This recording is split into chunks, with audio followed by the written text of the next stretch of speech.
Luigi's a liar, and he engages in what you would consider alternative lifestyles. Alternative lifestyles. And neither one of those things prevented you from moving forward and wanting to do business with him. No, because we're back to the same sentence I told you an hour ago, where greed supersedes all. Okay. Okay? I knew this man was a big earner. And you can make money with this guy. And we can make money with this guy. So by the time you went in for the third time, you were already made. Yes. All right. So you get out your third bid. You're a made guy. You've met a lot of people, including Luigi. You know these things about Luigi. One thing that he knows you know, and the other thing he doesn't know that you know. Absolutely. What do you do moving forward with Luigi after your third bid? 1993, 94, I'm out. Luigi was out a year ahead of me. He says to me, Ange, I need you out here in California. He said, I got an opportunity second to none. Luigi, they're not going to let me travel. Simple as that. So the year of... Parole violation. Exactly. Okay. So 94 passed. Now we're into 95. I beg my PO, look, you don't want me in this lifestyle no more. You don't want me here and doing these things. I have an opportunity in California to get into the movie business and make movies. They give me permission to fly out to California. And here we go. DFJ Italia, Latin Film Group. And Luigi says to me, we're going to make money. And here's what we're going to do. So how did he lay it out for you? Well, the first thing is we had a company called Diatarelli Candy, came out of Rome. We were selling these candy lines all over the nation. And he wanted my contacts at Southland Corporation that I had because they were, obviously they sell big candy. Right, and get the candy inside the 7-Eleven. Sure, inside the stores. I got it. I did it. I got that. What people probably couldn't understand is where's the first place we sold the candy? It was in Utah because that is the largest seller of candy in the nation. Utah? Yeah. Why? But wait, I can't ask you why because you're asking me questions. No, you can ask me anything. So I'm going to answer it for you. Go ahead. Because you're never going to get it. Mormons aren't allowed caffeine. Mormons don't do drugs. Mormons don't drink alcohol. Well, what do they get? What do they do? They buy candy. Well, I would have guessed something that has to do with the sugar high. Listen, I got a cousin who says we all have our vices. Right. We all have our vices. So if sugar was their only vice that they could do that people could see them do. See them do. I get it. Largest seller, largest state for the sale of candy. To this day. To this day. Okay. Is in Utah. And that's the first place 7-Eleven gave us our orders. And we sold them. We did pretty good with that there. So that was legitimate? That was legitimate. Okay. Legitimate company, legitimate sale, nothing illegal. Okay. Then we go into the water softener business with Rain Soft. And this is still DFJ? Still DFJ Italia, still another part, right? And we go in there, and we basically almost muscled out a guy by the name of Mitch Cohen and took over his business. Even though he thought he was a partner, I knew what time it was, especially with Luigi. And now we're doing the Rain Soft business. But that wasn't enough for him. Was it enough for you? No. So, of course, Luigi invites me to his house one day and he says, hey, he lived in Oxnard Shores on the water. He says, explain to me this thing with the loan sharking and how was it all done? So I explained it to him. He says to me, well, what about if we tell an investor, if they put up $100,000, we'll pay them 2 points a month. He says, what does that come out to? I said, $2,000 a month, $24,000 in interest for the year. Wow. That would get a lot of people. They'd have to say, that's better than anything a bank would ever do. Well, of course. You're still under the usury laws. In those days, 25% or higher was usury. Right. So you kept it under that. You keep it at 2 points, right, which is 24%. Right. And you make $2,000. Well, his brain went to work. And he said, wow. And from that point on, DFJ Italia became an investment firm. And that's how Ken Cusway got brought in. And Guy Scarpelli and Tim Mano and Robert Winter. So who's doing the sales, the outreach? You understand what I mean by that Sure, question? of course I know what you do. Who is doing that? Ken Cusway set it all up. Kenny is a salesman. Super salesman. You Yeah, know that. he is. Super salesman. He is. And he brings in 4 other salesmen that are as good as him. All from, I believe, the Prudential Insurance Company. And, well, wait a second. Why would they leave such a good job? Because they would get 12% on top of the 24%. So if a person turned around and was getting 2 points on the money, there'd be another 12 points for the salesman every month from every investor. Really? Yeah. 12%. So that means that's 36%. 12% per investor. Per investor, plus the 24% you're paying. Well, how can you stay in business paying 36%? Right. You better bring in 50, 60, 70 million dollars like we did. Right. And that's how it all started. And Mr. Cusway came in. And of course, the way Mr. Cusway came in is a whole nother story for another day, because your audience wouldn't probably believe that, how he got brought in and who brought him there. Because now the story expands and it goes into branches and shoots off into different avenues. And, it just grew from that point there. Who originally bankrolled DFJ? Luigi. So Luigi had the money to bankroll. Yeah, didn't take much. The water softener. Yeah, it was about 40,000. Okay. Yeah, he had a leftover from the money the government didn't get from him on the $8 million. So you're making decent money on these other two things. Absolutely. Right? But how does Kenny and his other team of salesmen convince people to put big money into this small company that all of a sudden decides it wants to be an investment firm? Nothing more than mirrors, house of cards. Talk to me about some of the mirrors. Okay. You have a contract, the Fininvest Fund. We are $1 billion company, Royal Sicilian background.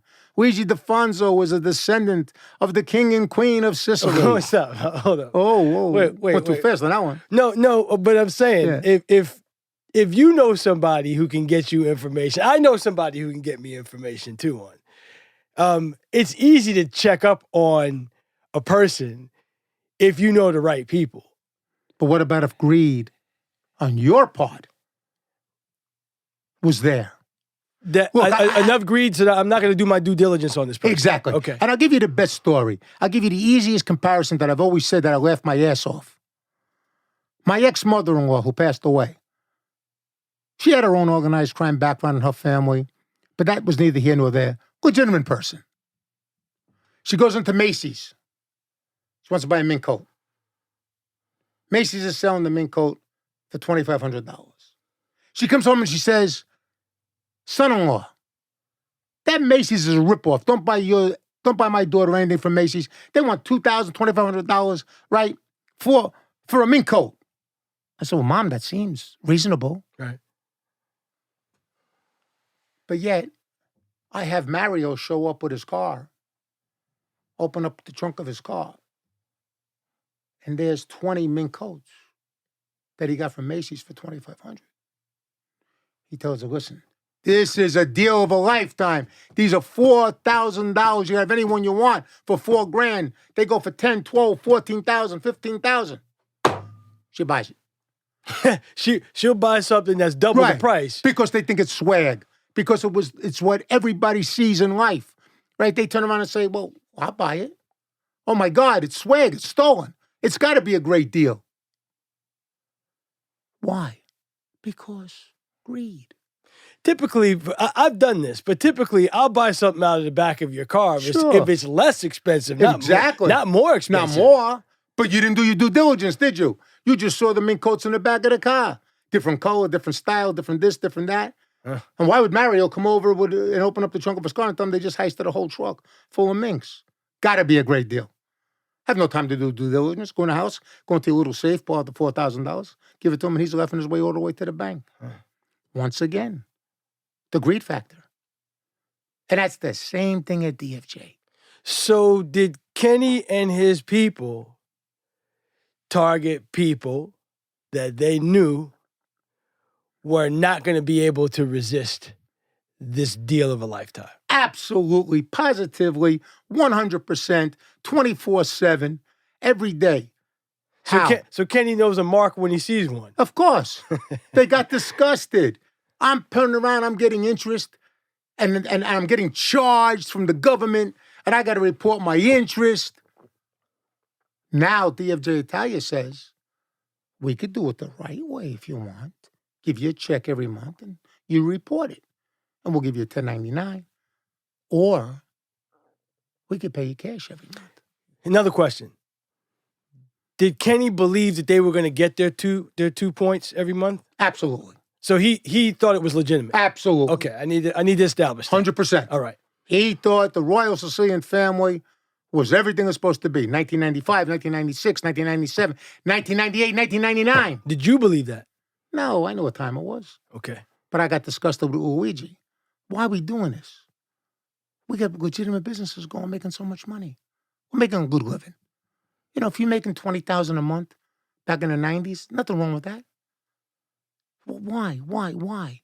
And I got completely disgusted with him because we weren't supposed to go from legal to illegal. And that became illegal because of his brainstorm, his 160 IQ. We're supposed to make movies.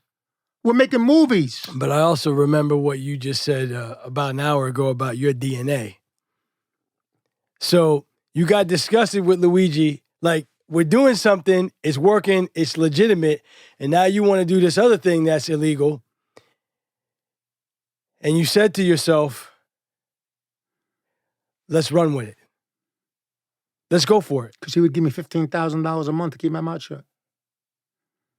So Luigi's paying you $15K a month to go with the mirrors of him being this royal family guy, right? Who can invest the Finavest fund, the Prince of Zamunda. Prince of Zamunda, right? And just be left alone and don't tip anybody off and go about your business. Have fun. Go out with those models you're going out with. Go out with the girls from Baywatch, you know. Hang around down in Beverly Hills. Do your thing. Just stay out of the way. No guilt for you. 0. Okay. So people are starting to invest and expecting their 2 points. They got it. Every month. They're getting it. Oh, yeah. Right, they're getting it. You know how many people made money and got out, said, I'm done with the year. So talk to me about some of the people who invested, some of the people who some of our viewers might know.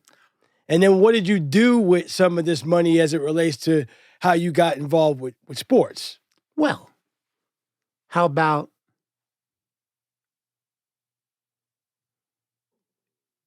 Deval Love, football player, Pittsburgh Steelers, LA Rams? How about Johnny McWilliams, tight end for the Arizona Cardinals? He invested. Absolutely. Jake the Snake Plummer, the quarterback for the Cardinals. Oh, yeah. How about Eric Dickerson? Local gangbanger. Tough guy from L.A. Was ED banging before he went to the Absolutely, NFL? 100%. I had no idea. Man, Eric, let me tell you, because he's the one that blew the whole thing open on DFJ at the end. He threatened everybody. Because he didn't get his money back. He didn't get his money back. Him, Johnny McWilliams. Who else? All right. Okay, Ron Duguay, hockey player. I remember Ron Duguay. Ron Duguay from the Rangers. Yeah. And his model wife, Kim Alexis, invested big money, right? Wayne Newton, my dear friend, even though I told him not to. Wayne did it. You told him not to. You told him not to. I said, just sing Duncan Chain to me and I'll be happy. You didn't tell him why. You just said, don't do this. Don't do it. Right? He says, nah, boy. He said, nah, come on. He says, I got $1 million to play with. $1 million. So they delivered him $20,000 a month. You know? I mean, it's like, how about the president of the Hells Angels? But he got his money back. Yeah. I wonder why. Yeah. At the end, he came to me. He said, I want my money back. I'll get it for you. His investment wasn't big to start with. So you're getting all of this money from different people, including people who are famous. They're entertainers. They're in sports. I read about how boxers had DFJ Italia on their trunks. Oh, that's another one. Oh, my Lord. Talk to me who you were sponsoring. Okay. Fernando Vargas, Robert Garcia, Miguel Angel Gonzalez, Francois Botha, the White Buffalo. Right? Yo Casimir out of Cuba. My memory is fuzzy. When both fought Tyson, was he wearing DFJ Italia? Absolutely. And let me tell you. Go look that up, people. Yeah. Google that. Google that fight. How about this one is the best? Here is Lampley. Jim Lampley. HBO. Asking a question on one of the fights. I think it was the Joe Casimiro fight. What's his DFJ Italia? On the shorts. Nobody knew. He asked this during an interview. Live. And he asked it to somebody and it was like, well, who is this? And somebody says it's an investment firm. And they let it go with that. Nobody did their due diligence. Nobody.